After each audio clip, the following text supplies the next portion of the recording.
As Jared outlined, I'm Dr. Justin Barry-Walsh. I am a forensic psychiatrist. I work with police in the Fixated Threat Assessment Centre, and our focus is primarily on people that threaten or otherwise communicate in disturbing ways with public figures. There is an overlap that leads me into threat assessment with lone actor grievance field violence as well, which I'll talk about a little bit. But what I am actually doing tonight is presenting primarily the findings of the Royal Commission of Enquiry into the Christchurch shootings and putting some context around that to the extent that I'm able to. And doing that partly so that none of you are condemned to having to read the entire 780 or 790 pages of the inquiry. So just to start with, I'd like to acknowledge what was a profoundly shocking and transformative event for New Zealand, and to acknowledge the 51 Shuhada who died in Christchurch on that tragic day in March 2019. Remember them and their families, and also those that survived and witnessed this terrible tragedy. As most of you will be aware, the Prime Minister at the time, and as she is now, was prominent and indeed iconic in her activity around the shootings. And one of the things that she insisted on, and which I will respect, is that we don't name the shooter. So I will refer to him as the individual or the shooter out of respect both to her request and also to the 51 Shuhada. Before I go any further, if people are interested in learning more from the voice of those that witnessed and survived the shootings and those that had family members die in the shootings, then this is actually a surprisingly good podcast series called Our Darkest Day. I think it has its limitations, but I think it is something that was put together in a respectful and informative way. And for those of you that might like a little bit more in terms of an understanding of what it was like for the people there and for the impact on their lives, I'd recommend that podcast. Now, I need to start with some disclaimers. And the first one is that I do work with police, and I do have a security clearance. And that means that I have to be very careful about the knowledge that I draw on. Everything that I'm talking about is drawn from the public record. And when people ask questions, I will apply the same filter. I haven't called upon any information that is classified or private in this presentation. The other thing is that I have not assessed the individual myself, and so that my understanding of his psychology and his history is drawn from everything that's in the public record and primarily from the Royal Commission of Enquiry. Now, what do I want to do tonight, or this morning for you folks? So firstly, I will briefly outline the events, and I will do this because without that context, what follows doesn't make much sense. I will talk about the salient aspects of the history of the individual, which provides some clues to what was driving him and how he got to where he was, although it doesn't provide a complete understanding. I'll then spend some time talking about the findings of the Royal Commission of Enquiry. As Jared's already mentioned, they are in fact available if you know where to look on the internet. It was, as all Royal Commissions are, is an absolutely public inquiry, and it runs to some 4 volumes and some 750 plus pages. I will briefly critique the Royal Commission. There are, I think, 1 or 2 limitations with it, which is utterly understandable, as you'll hear. I will summarise the recommendations. I'll probably jump around a little bit with regard to that and talk about some of what's been done since and some of what hasn't been done. And then finally, I'll spend a few minutes just teasing out some of the issues relevant to threat assessment to give us the opportunity to talk more fully in terms of discussion about matters that are relevant to you. Bear in mind that although I know that you're all members of AfATAP, I really don't know your backgrounds. So I hope that I'm not teaching too much in the way of egg-sucking pedagogy to people. If I am, I apologise for that now. Now, firstly, just a little bit of geography.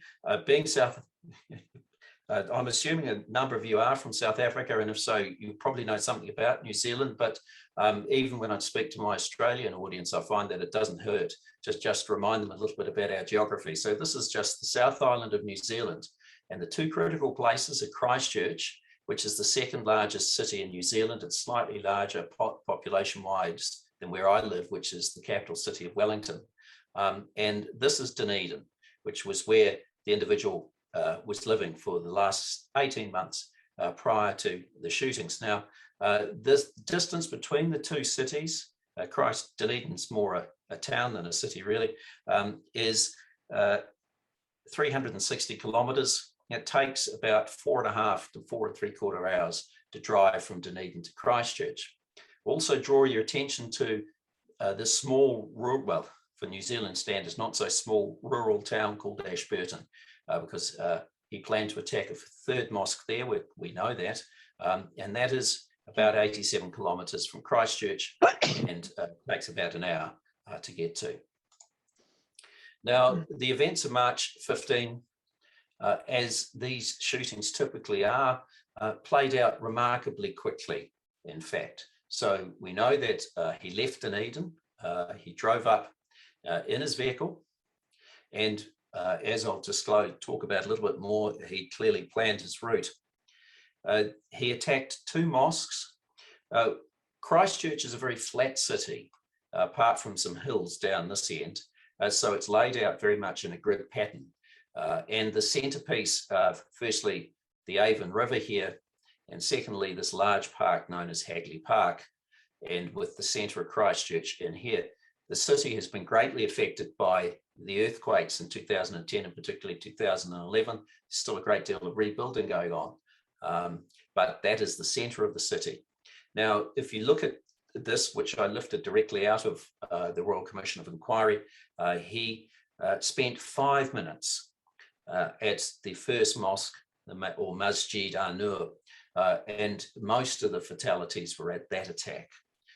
He then drove rapidly, as we will hear, through these streets to arrive 9 minutes later at the Linwood Islamic Centre, where he spent 3 minutes perpetrating further shootings. He then drove south and then west with the intent of driving to Ashburton. He was intercepted by police who ultimately rammed his car, dragged him out and apprehended him. So, as I said, he drove from Dunedin. He was very well armed. He had, certainly by New Zealand standards, he had 2 semi-automatic rifles that had been modified in terms of the magazines so they could carry more rounds. He had 2 shotguns, and he also had 2 rifles. Significantly, he had over 200 memes painted or otherwise written onto his weapons. These memes would be familiar to those of you that work in the alt-right area, and they covered and they had a variety of symbols and comments and names and so forth. He also had with him 4 incendiary devices, suggesting that he at some point had plans to start fires. He'd equipped himself as a soldier of war. He had ballistic vests, he had a helmet, he had a speaker to play loud noise or music to further disorientate people, and for the same effect, he had a strobe as well. Now, infamously, he mounted a GoPro and he live streamed the shooting for about 15 minutes.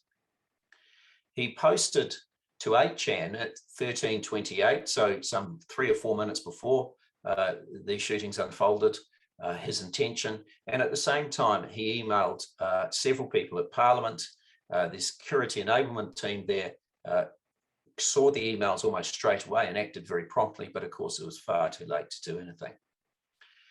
As I said, he live streamed for 15 minutes until the live stream was stopped, and of course the fact that he live streamed and this was posted on accessible on Facebook has led to some changes out of the Paris call, which our Prime Minister was instrumental in.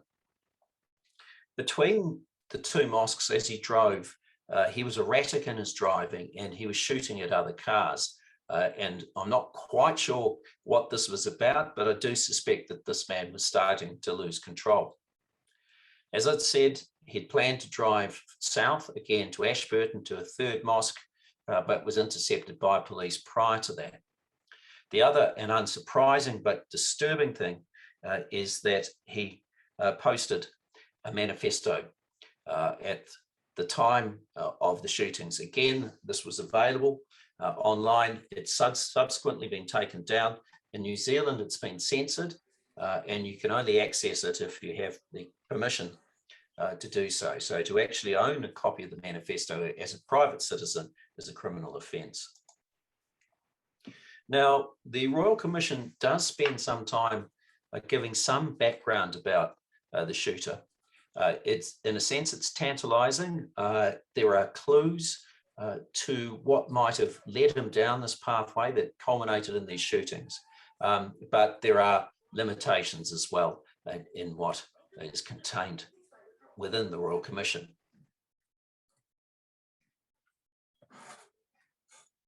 Right, thank you. I think I've just been muted and unmuted.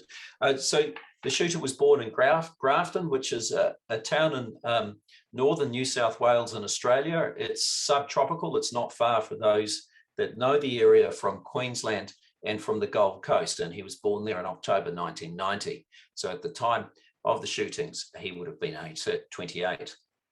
Now, he had a fair number of losses and significant negative life events in his childhood, as well as exposure to trauma and abuse. So his parents separated probably at 7, although curiously, from reading the Royal Commission, I was not quite clear whether it was when he was 7 or when he was 10. He had an older sister who I understand he was close to, as much as he was close to anyone. Now, critically, when he was 16, his father was diagnosed with mesothelioma. Mesothelioma is a lung cancer, effectively, that is related to asbestos exposure. And I am assuming, and I understand, that it was an occupational related illness. It is difficult to treat, and his father died in 2010. His father suicided, and there are questions as to whether the individual himself was complicit in the suicide of his father.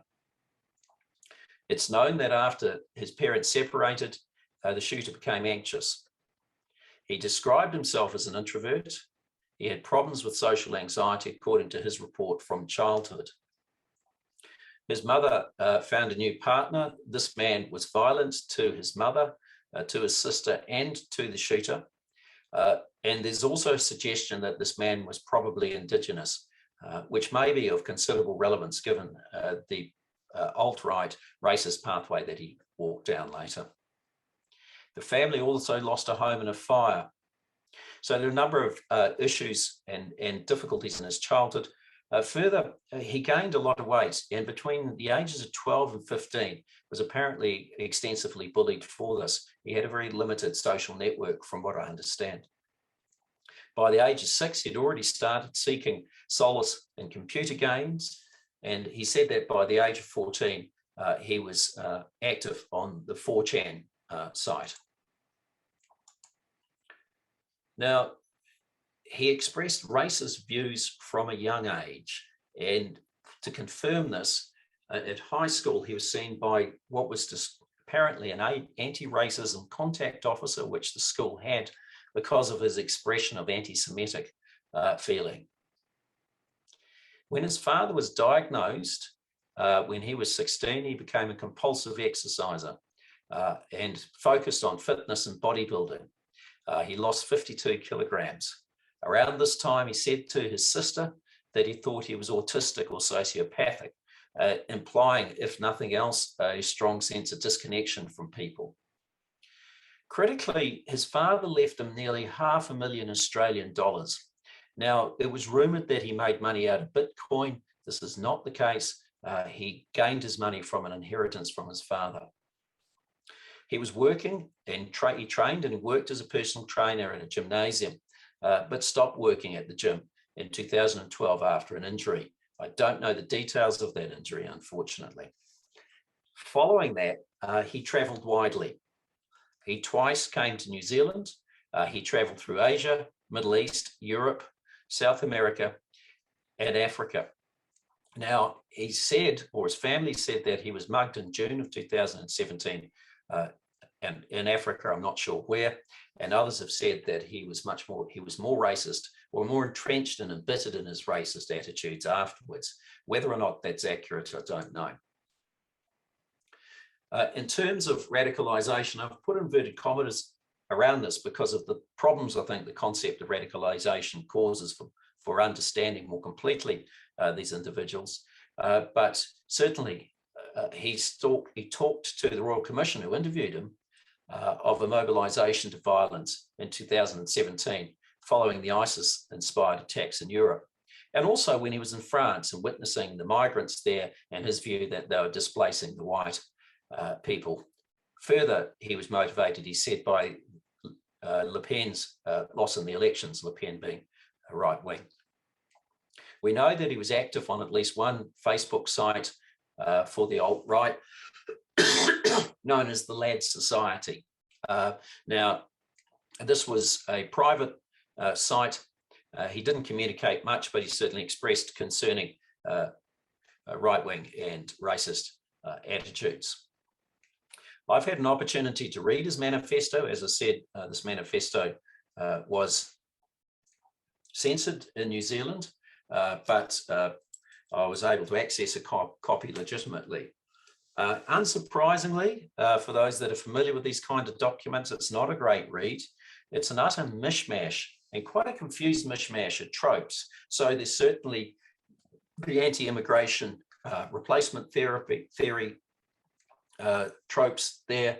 There's talk about degeneracy, but there are themes of environmentalism and related that are also in keeping with a more left-wing view of things. So there isn't a coherence to his apparent ideology, which I think is significant. It creates the impression that he's more kind of put a cloak of these beliefs around themselves than naturally and logically evolved some thoughts.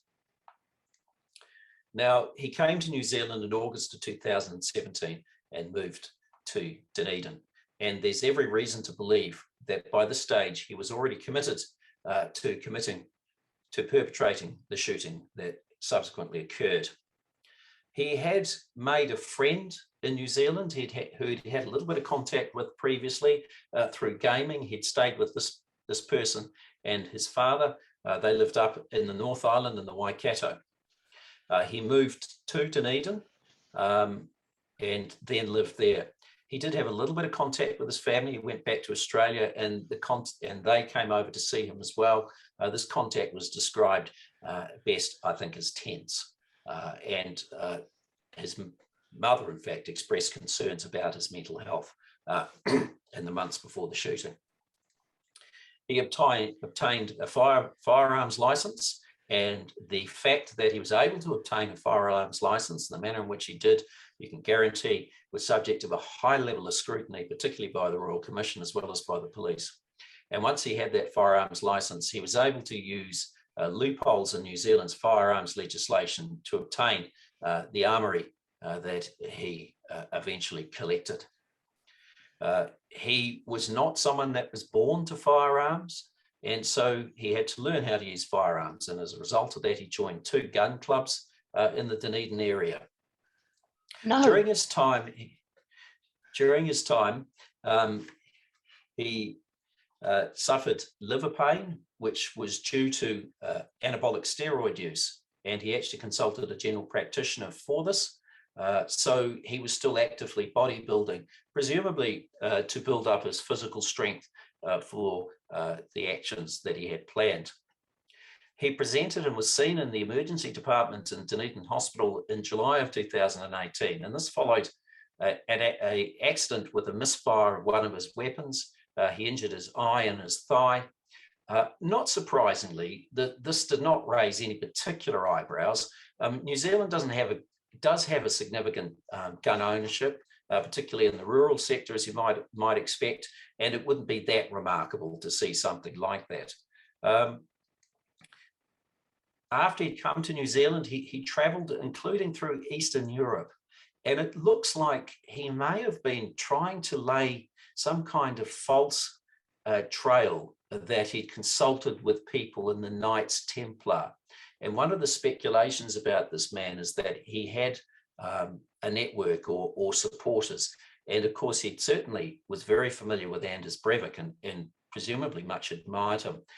So it looks like he travelled to regions in Poland associated with the Knights Templar and modern day alt-right movements with the intent of perhaps creating a degree of confusion. Now, he spent, unsurprisingly, a fair amount of time engaging in reconnaissance and planning, and materials found at his home indicate, and his own admissions indicate, that he spent a lot of time planning and engaging in active reconnaissance.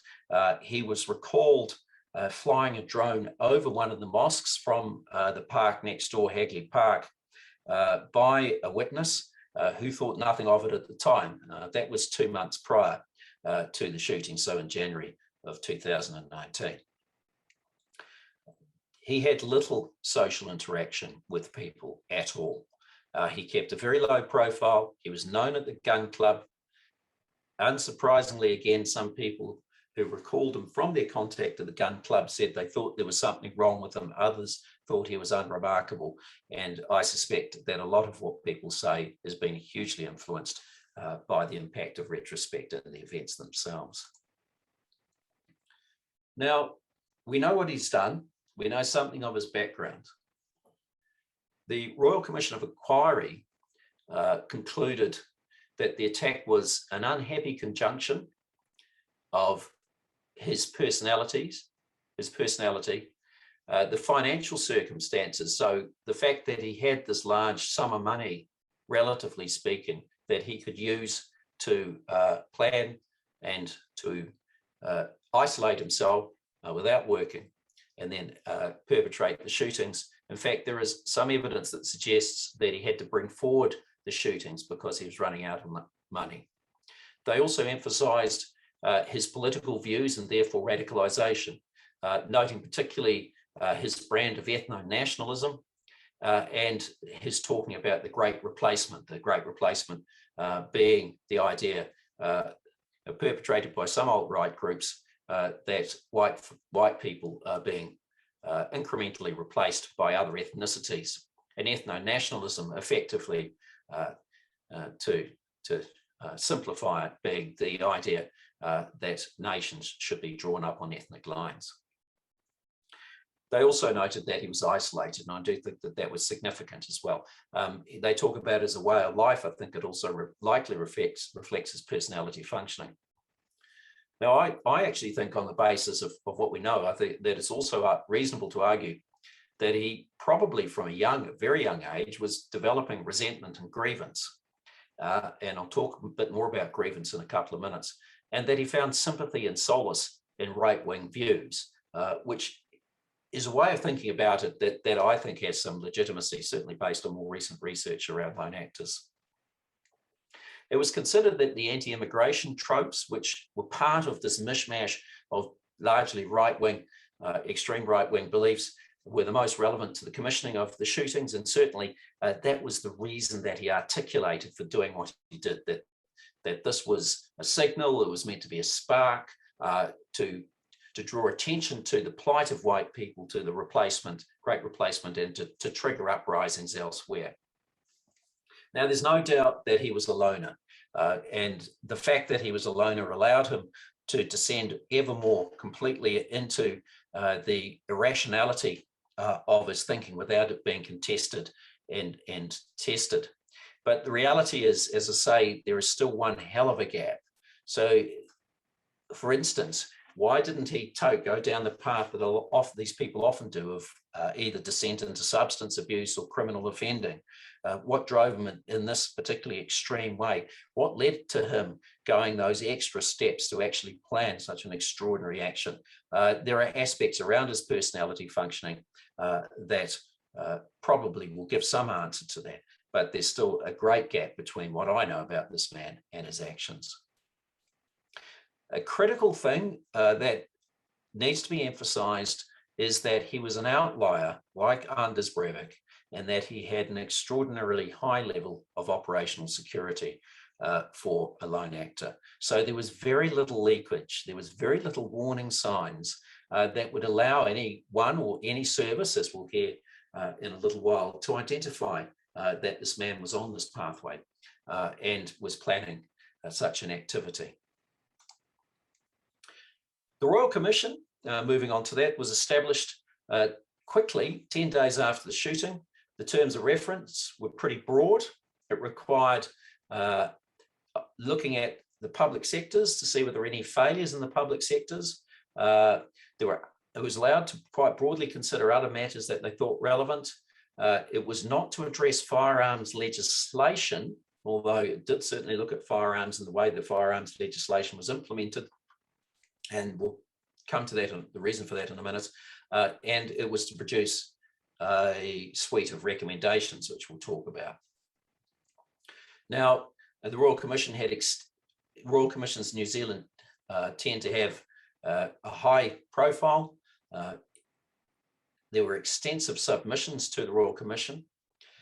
Critically, and one of its key functions, I think, ultimately, socially, as much as anything else, was to its engagement with the Muslim communities. I should say that there were two commissioners, one of whom was a judge, one male, one female, one European, one Māori. And they had a number of support people, but they engaged extensively with the Muslim communities, with the victims' families, and with the survivors as well. They did consult experts, and they took a long time because, in fact, the commission was established in March 2019, and the report was finally released on the 8th of December 2020. Certain agencies, including police, had the opportunity to see it 1 to 2 weeks beforehand. Now, the report runs to 792 pages, although fortunately it has an executive summary, and they made a total of 44 recommendations. The information that I've talked about the shooter is exclusively garnered from the Royal Commission. So what were the contents of the Royal Commission of Enquiry? So it had 10 parts, plus an executive summary. It explained its purpose in the protests. It provided context. It had quite an extensive section on what the communities told them, and hence there was extensive evidence of the consultation it engaged in. It talked about the terrorist himself, as I've described. It focused on how he gained his firearms license, which was and remains a critical issue. It looked at what public sector agencies knew about this man, which in fact was very little. It talked about how you might go about detecting a potential terrorist. It then looked at New Zealand's counter-terrorism effort, and we didn't really get a pass mark there, as I'll talk about in a little while. And then it talked at some length about ideas around social cohesion and the embracing of diversity.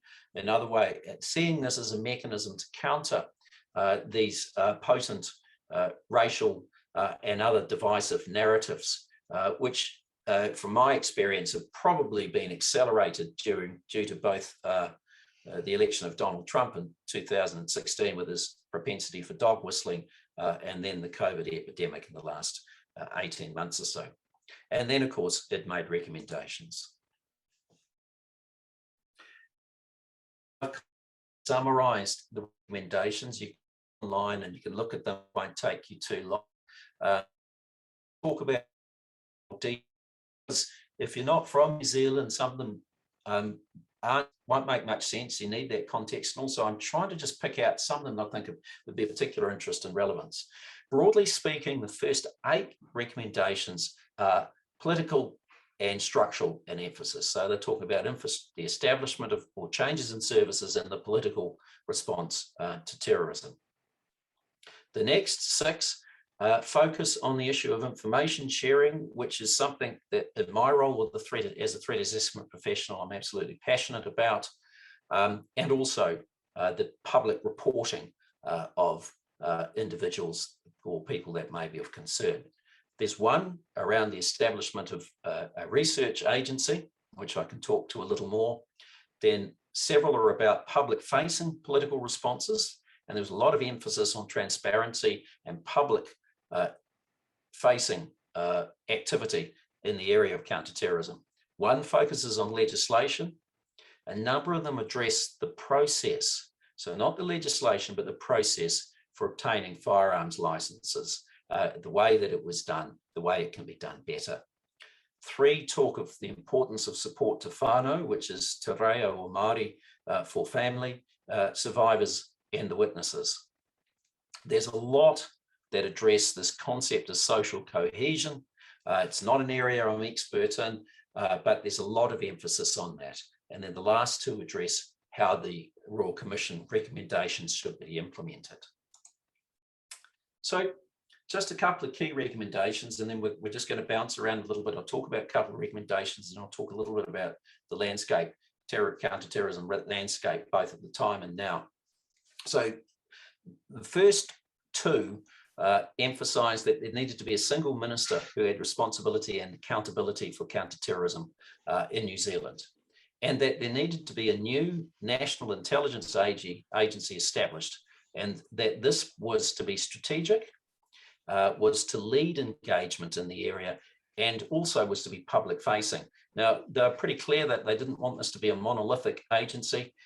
They recognised the perils of creating yet another silo, I think, but they were concerned about the lack of clear leadership in New Zealand and the lack of strategic oversight and the uncertainty about who was responsible for doing those things. Now, a recommendation that I found fascinating and again resonates with my own work is with the Fixated Threat Assessment Centre, is that they said that the public sector agencies had to look and see whether there was an appropriate number of their employees who had security clearances, and to ensure that those staff that did have those security clearances had appropriate access to facilities and information management technology.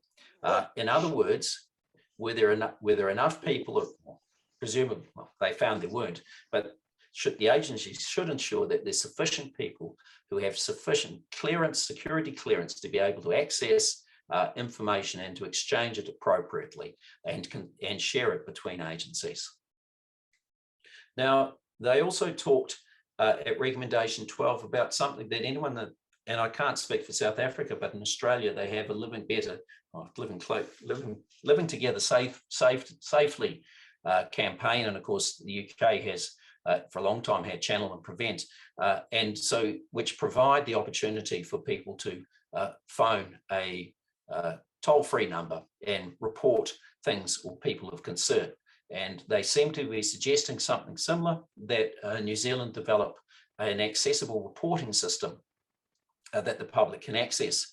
And the next recommendation was that there be publicised the indicators and risk factors, the what to look for if you see this. Now, when I was able to travel in Australia, I recall reasonably recently being on a train in Sydney where there would be posters and they would say, dial this number if you've seen X, Y, or Z. So that's clearly the kind of thing they had in mind. Again, this emphasis on transparency and on public-facing counterterrorism activity. Just going to talk briefly about the legislation. It's a little bit dry. But they identified a number of acts that were relevant.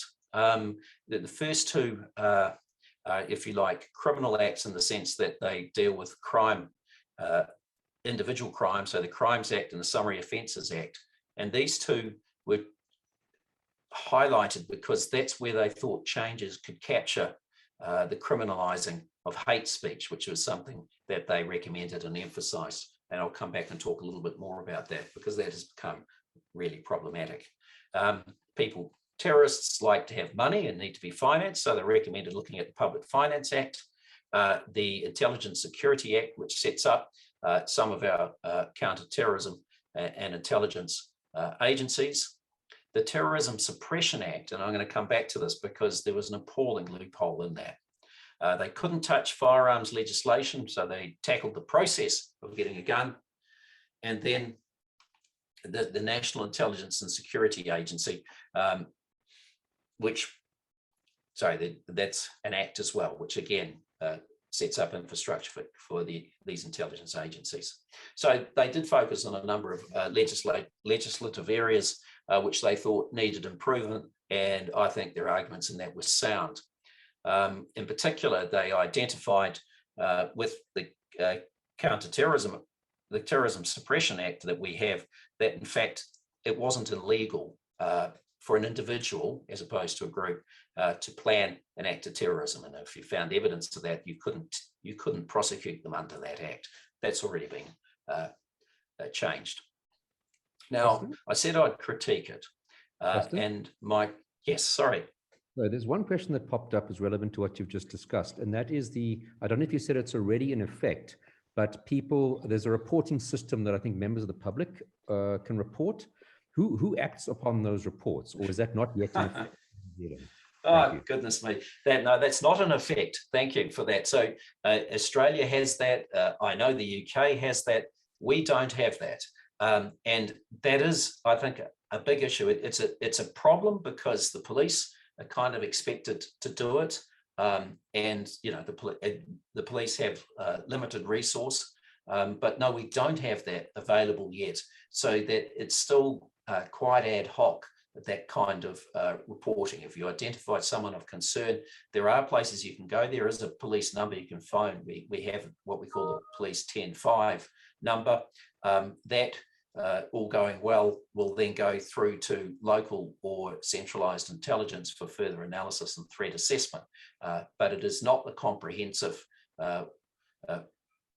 one-stop shop, public-facing one-stop shop that the Royal Commission recommended. Thank you. Pleasure. Okay, so I actually think the Royal Commission did a really good job. Let's be clear about that. It was an extraordinarily difficult task that they were set. Very complex set of tasks. And I'm not surprised that there are some things I could find fault with. Now, one of the reasons for that is that stupidly or unfortunately, I didn't make a submission, and those that worked with me in a similar area didn't either. I had thought that that they would come to me if they wanted to. New Zealand's a small place. I thought that they might. It's a long story, but anyway, I regret that. I wish I had made a submission, and I wish I'd made a submission with some other people just to draw their attention to a couple of things. Because within the Royal Commission, they talk about lone actors. They reference some of the relevant research, and so it's clear that they've done quite a lot of reading, but I don't think they got it. They didn't consider lone actor grievance field violence. There's no mention of that, yet this is very clearly an act of what I would call lone actor grievance field violence. I'm not saying it isn't terrorism, but very clearly is terrorism as well. And it was absolutely critical, I think, to the Muslim community that it be identified as an act of terrorism because of the way that they recognize that there has been a long-standing bias towards Islamic terrorism at the expense of other forms of terrorism. But I think that was a failure. And it's also regrettable that it oversimplified. So it emphasized radicalization and mobilization to violence. It didn't reference mental health, which I'll come back to in a minute. And the other thing that it didn't pay enough attention to, New Zealand is in partnership in Australia in the Australia-New Zealand Counterterrorism Committee, which has been pretty active in the lone actor space since about 2016, and for Australia. In Australia has seen the establishment of a number of fixated threat centres that deal, for the most part, in fact, with lone actor grievance field violence, rather than our service, which just focuses on the Parliament at this stage. And they didn't talk about that, and they didn't seem to know much about that. Now, just very briefly, I want to talk about what I mean by lone actor grievance field violence. And this draws on recent research, and Paul Gill, Emily Corner, Clemo, and others have published extensively on this, which identifies the similarities between different mass shooters and lone actor terrorists in terms of their backgrounds and in terms of commonalities. So that there's good evidence that, in fact, these people are more alike than they are different, and that some would conceptualize them as being on a spectrum in terms of their motivation, from those that seem to be primarily motivated by ideology through to those that are motivated by idiosyncratic grievance, with a great deal in between as well. And there are a number of things that determine the kind of targeted violence they engage in. Now, the important thing here is the concept of grievance, and I'll talk a little bit more about what I think was underlying with the shooter, where he certainly showed evidence of resentment, alienation, disenfranchisement. The points about this concept and why it's so useful, I think, is firstly, it implies a complex and layered way of understanding these individuals and the causes. So it doesn't reduce, it doesn't simplify, because such an extraordinary and awful set of behaviours, as a forensic psychiatrist, my experience tells me that's likely to be driven by a very complicated and nuanced set of factors and drivers. Mental health features in there because there's good evidence that people that perpetrate these kind of acts are much more likely to have mental health issues than group terrorists. And that is evidence that has been consistently found in the last few years. The other critical thing about it, it provides a model for a way to intervene based on threat assessment. Now, quickly, what a grievance is. When I talk about a grievance, I'm talking about a perceived injustice that someone has that leads to feelings of outrage and desperation and a sense of victimization. And it's associated with a strong will or desire to right the wrong and to achieve justice. It's important to emphasize that this is a pretty broad concept. These things aren't very neat or clear cut often. And sometimes it can be very difficult to get to the bottom of what you're clear that they are aggrieved, but what the grievance is or might be. And it's important to understand it doesn't have to be a single thing.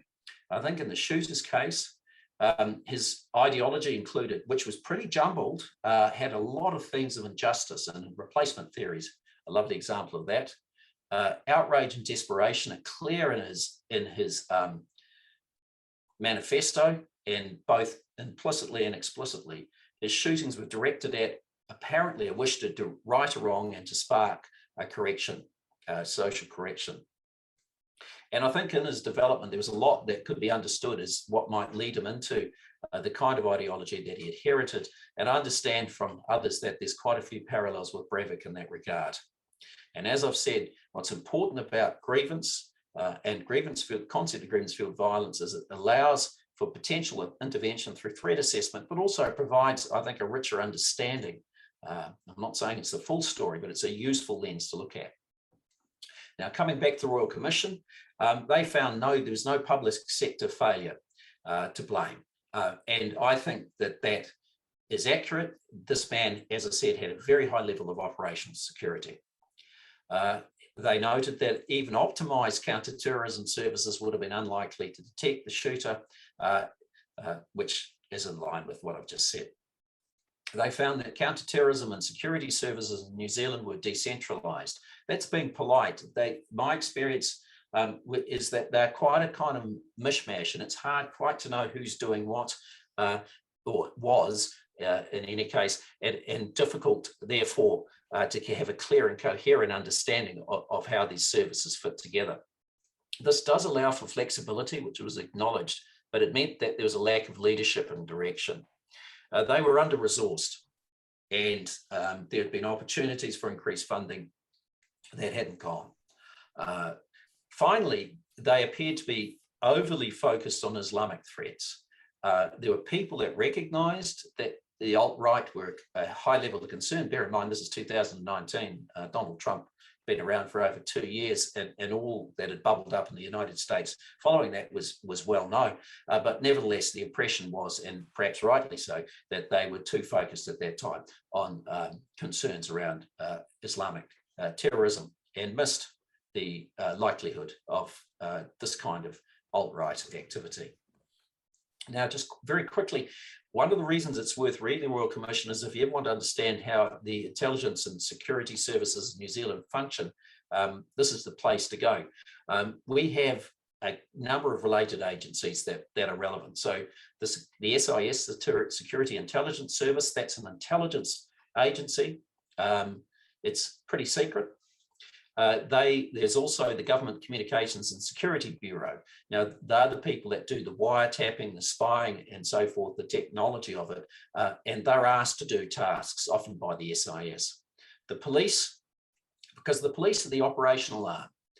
They're the operational arm of the counter-terrorism. They're the people that will go and assess, interview people. They're the people that will prosecute people.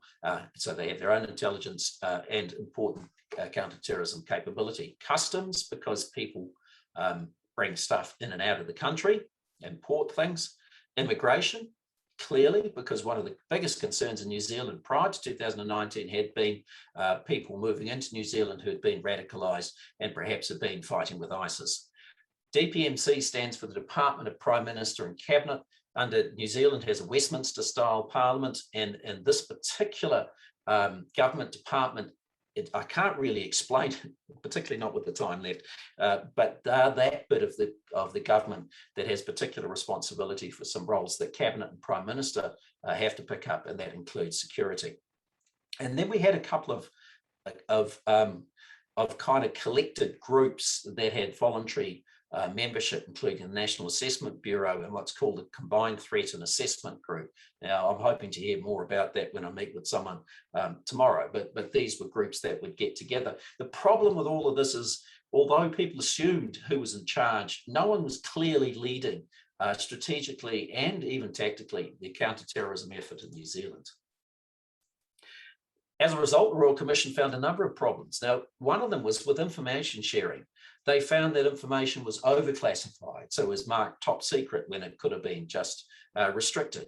What I'm intrigued about is how that's a striking parallel with the work I do, where I'm so much around sharing appropriately information about people in order to better understand their risk and how to understand better how to help them. So that the number of recommendations are dealing with that.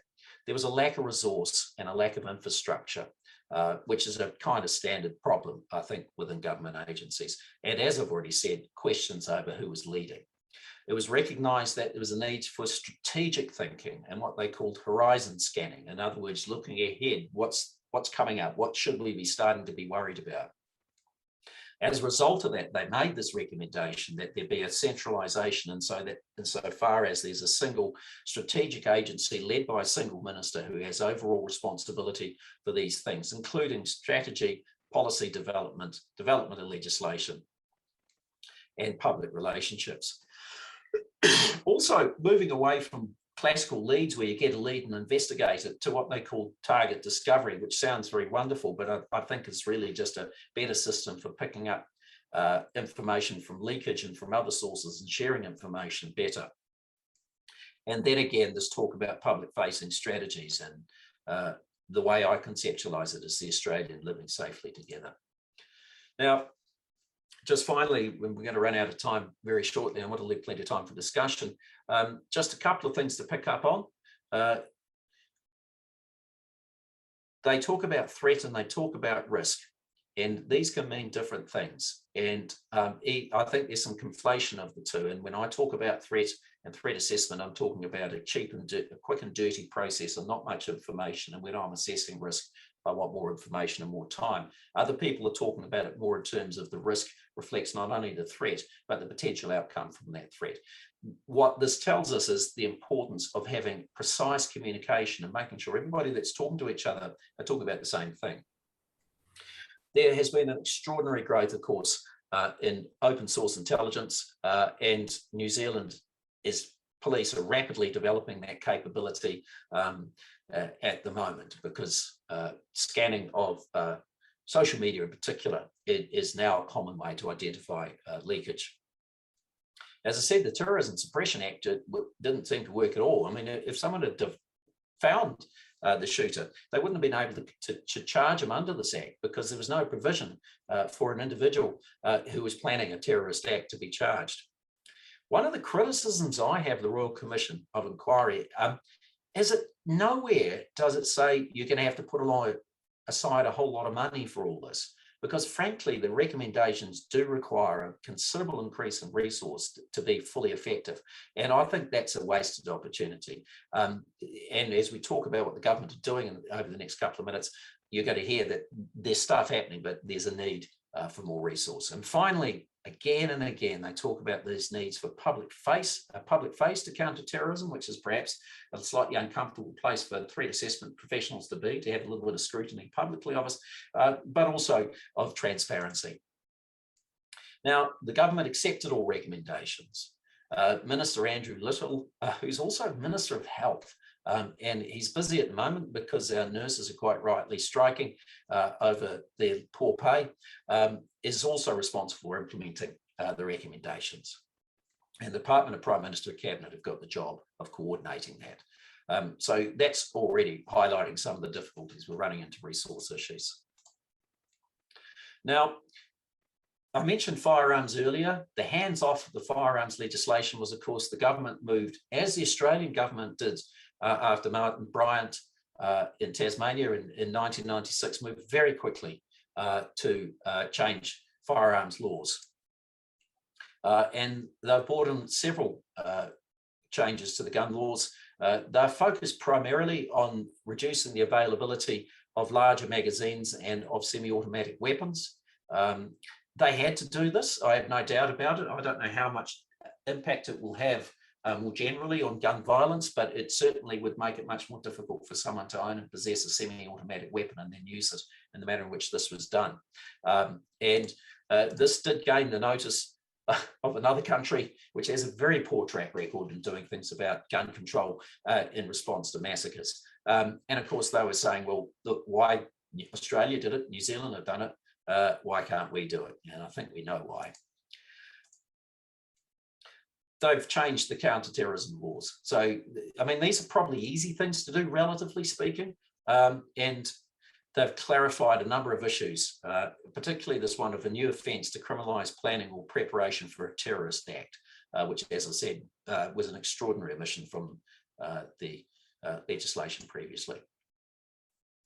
They've talked about establishing a national centre of excellence, and I had an opportunity to contribute to that, but very little money's been put together. The idea of that is that's going to be the kind of response to the demand for a centre of research.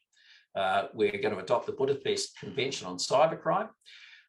There's been other legislative change with a focus on hate speech. They're looking at this public process of reporting through police.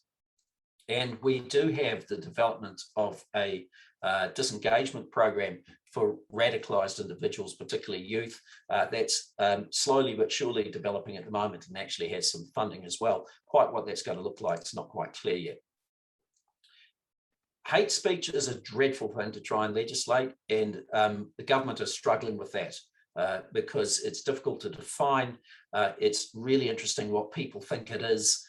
And probably in some ways the legislation already covers it. It's as much about getting the police to consistently prosecute and document it. But it's a terribly subjective space to be in. And the governments have struggled in the last couple of months to coherently articulate what their policy in that area is. One of the last things I'll talk about, hopefully, is I had the opportunity to attend the first hui or get-together, which was recommended by the Royal Commission. That was in Christchurch in middle of June.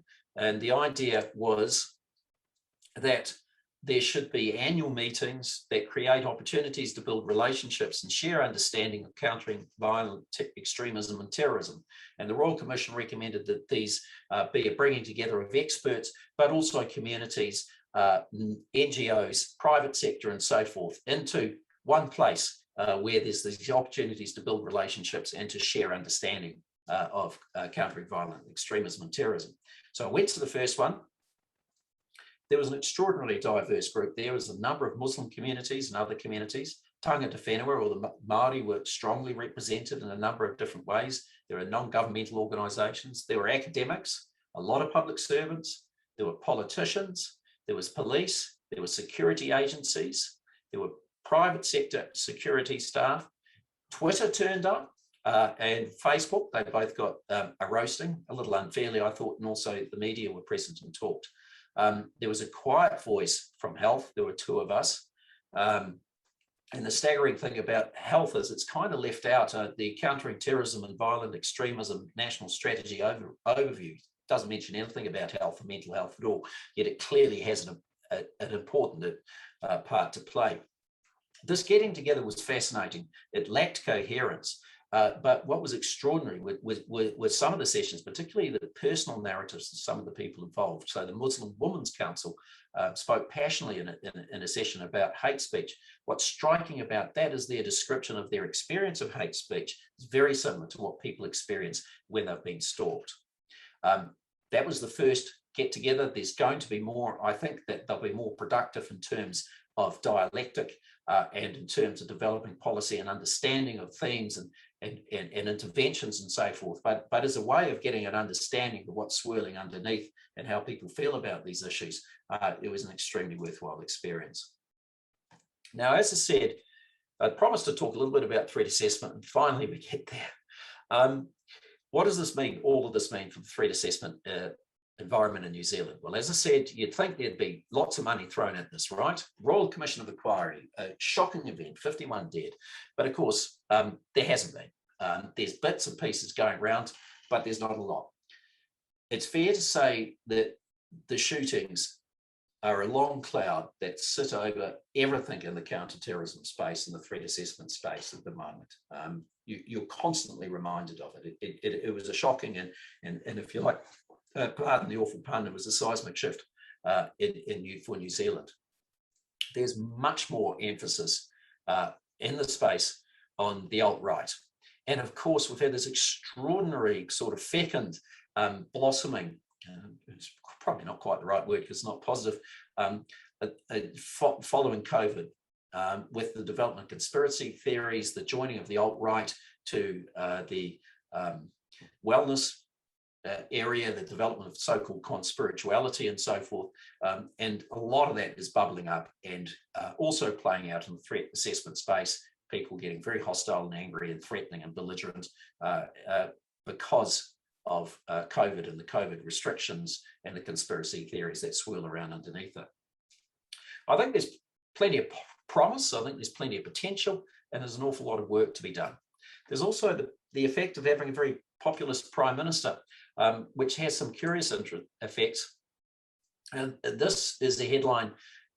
Someone decided they were going to make a movie about Jacinda Ardern and the Christchurch shootings, which was seen to be extraordinarily in bad taste. And the Prime Minister and virtually everybody else put distance between themselves and those that were posing to make this film very quickly. But also the Prime Minister's become quite a likely rod for those that are polarised, often in negative ways as well. And so that's kind of colours the kind of threats that we get. Other effects. Well, as I've said, suddenly people talk about terrorism and security. Never did that in New Zealand before. It just didn't exist. And those of us that worked in the area just quietly got on with it, and everybody else just lived their happy little lives. If we can get a bit more traction about the concept of threat assessment and the value of it as a paradigm, then I think it's going to gain a fair amount of traction. And there's encouraging signs, at least in the public sector. And as I said, it's certainly changed the landscape for government agencies and for all the public services involved. I work with police, so I'm familiar with the impact there, but clearly the other agencies involved as well. And finally, unfortunately, I don't really work in the private sector in the threat assessment area, so I cannot comment on that. And Jared, that leads me very neatly to the end of my talk. And I'm happy to take any further questions or discussion. Thanks very much, Justin. There's definitely been some questions were posed in this on a chat section, which I'll get into now. I'm trying to integrate them to make it a bit easier. Sort of jumping back, was there any indication of how he chose those particular mosques, and were there other targets that he considered and then settled on these particular two? I mean, were there the only two in Christchurch? Or was there any insights into that? Sorry, Jared, you broke up there, but I think the question, was there any indication of how he chose those particular mosques? Correct, yeah, correct. Yeah. Yeah, look, it's an awful thing to say, but I think in that sense, he knew what he was doing. He knew when people would come to pray.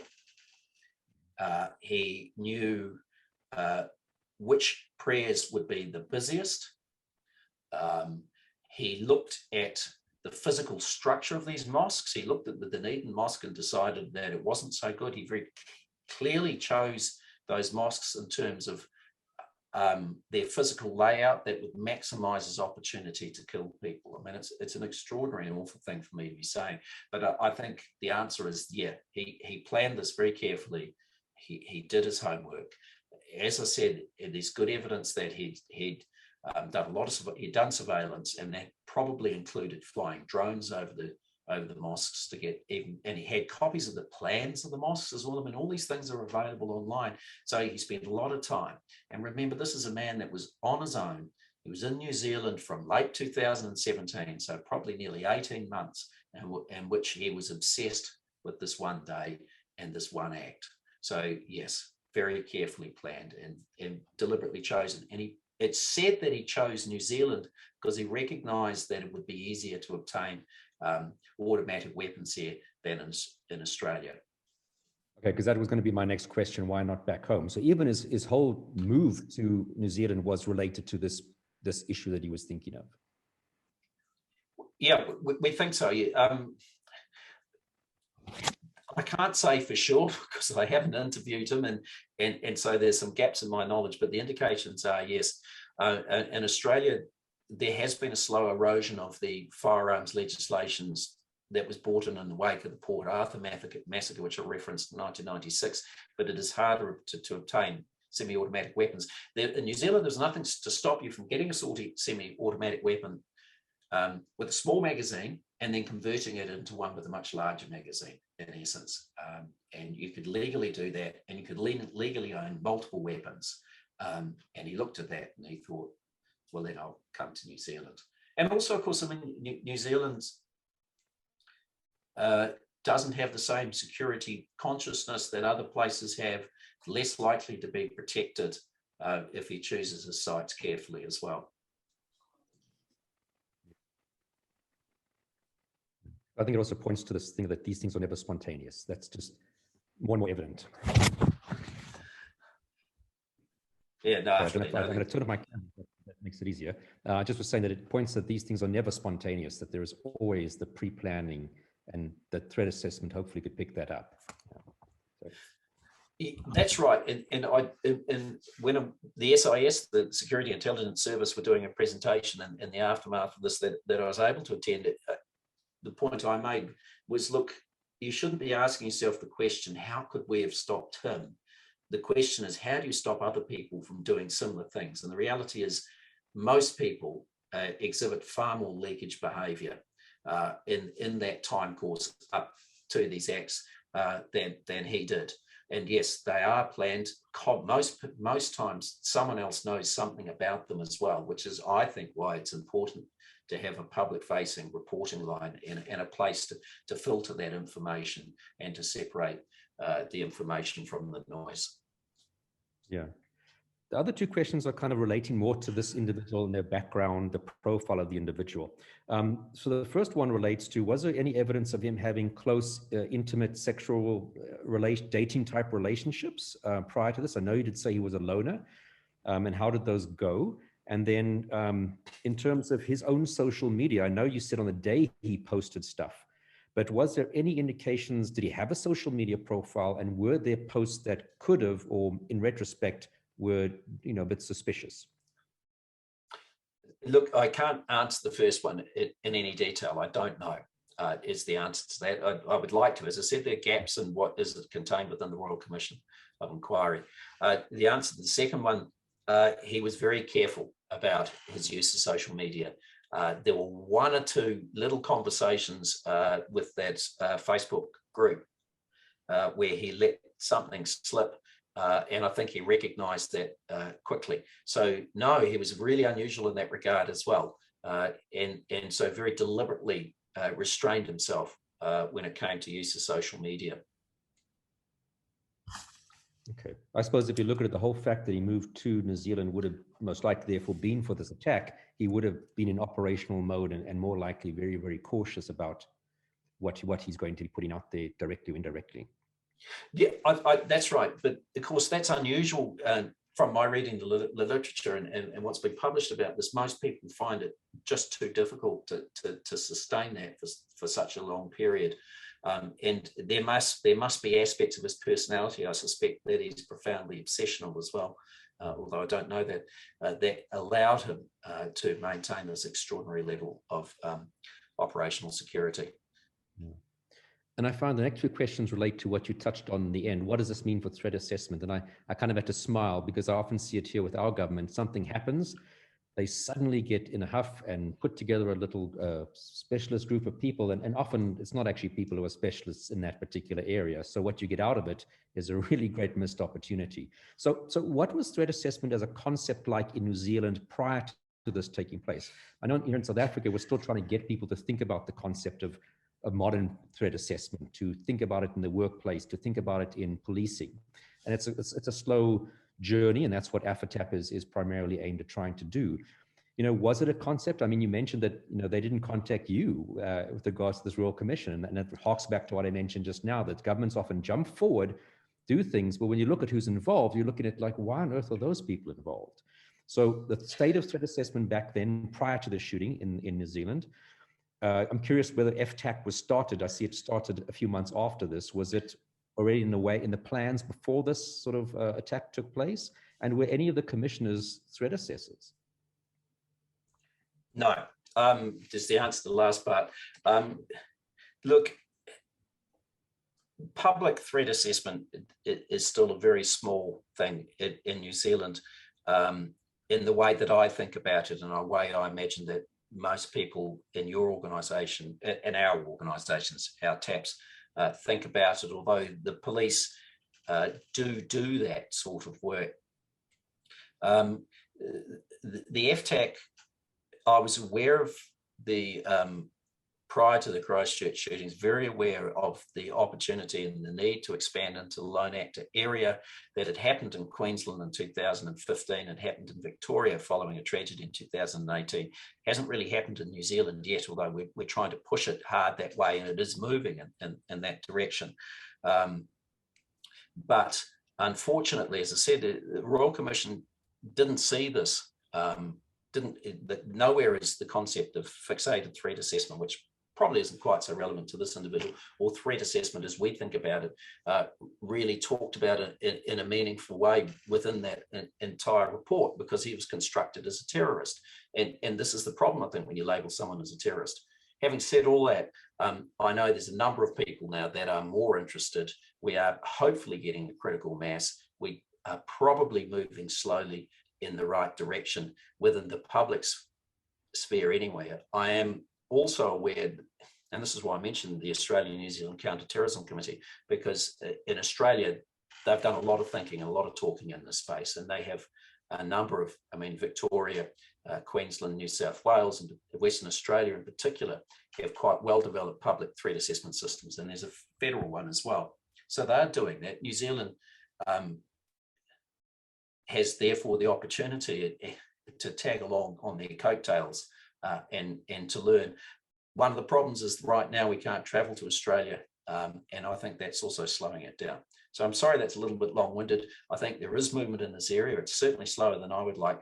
And look, finally, our service, which was intended to start with Parliament, with people that threaten and communicate in particular ways in Parliament, because there's very high rates of mental illness in the group that do that. I've been pushing for that service, or talking about that service, since 2013, 2014.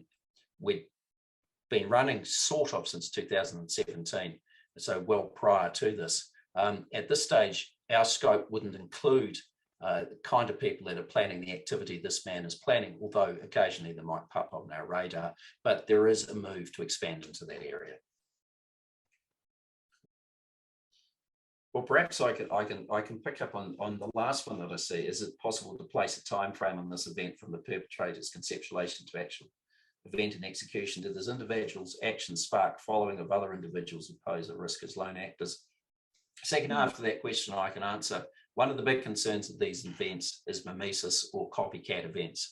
And already there have been overseas subsequent, though tragic, fortunately much less deadly attacks where people have referenced this shooter in much the same way as Anders Breivik. I can't put a time frame on when he started, but I think that you can be confident that by 2017 he decided he was going to do something like this. And I think by the time he'd moved to New Zealand in late 2017, he had a very clear idea of what he was going to do. I see, Stanley, you've unmasked yourself. Do you want to pose a question? Yes, hi, good afternoon. You can hear me fine? Perfect. Yeah, so I did have a question. I don't know if I missed the answer. I was concentrating and taking notes. My question goes towards the physical evidence of forward intelligence gathered by the shooter. So I'm talking about things like any evidence collected from his OSN to his computer in the form of maybe plans, videos, photographs, route planning, because my own background is from a law enforcement perspective and a military intelligence perspective, and the threat analysis in events of this kind, especially where the shooter survives, which is a very interesting and unique scenario. I'm very interested in knowing more about what kind of intelligence was gathered or information was gathered from the shooter, and more importantly, whether there was any physical evidence to indicate both not only the scope, but also perhaps the duration and intensity of any forward surveillance or intelligence gathering that he might have been involved in. Yeah, look, unfortunately, I'm going to run into a problem where I need to be careful about what I can tell you, and I apologize for that. And also, I don't know that much, but what I can say is that it's evident from reading the Royal Commission of Enquiry that this man kept extensive, meticulous records, that he had spent months researching his targets, that he had maps and drawings and had written plans and lists, a lot of which he had deliberately destroyed. And I'm sure that comes out of the Royal Commission. They do say that, this man expected, well, I knew there was a good chance he would die. I mean, not definite. New Zealand police are pretty good at, reasonably good at not killing armed offenders, as was the case with him. But he clearly destroyed a lot of that evidence as well. But it's implicit in everything that the Royal Commission says about him, that he did a lot of forward planning and reconnaissance. Unfortunately, beyond that, I cannot say. I absolutely agree with you that it is rare to have the opportunity to see one of these shooters to survive and to look closely at him. I know that he's been assessed. I haven't been party to that. I don't know what's been found, and I don't know what's been learned from that. And it's a difficult area to push into, as you can understand. Okay. I think that's all of the questions that were posed. I know it's very late for you, so I don't want to keep you on for just sort of idle chit chat, but really, I think just on behalf of AfATAP, this was really insightful. It was definitely what we were hoping to get out of this. And of course, if people want more detail, as you say, there are the voluminous number of reports that came out that are available, and we're going to post it on our website also for people who want to read that. If people needed or wanted to contact you, yes, but you're most welcome to forward my contact details to people. I have no problem with that. And Jared, I will email you a PDF copy of my talk tomorrow. I can have a beer and go to bed now. So look, thank you very much, and I really enjoyed having the opportunity to speak to you all. Great, thank you very much, and hope to see you perhaps listening to some of our future talks if it's not to the wrong time zone for you. And just thank you very much on behalf of the association. Thank you. All the best. Thank you, everybody. And thank you, everybody, for listening.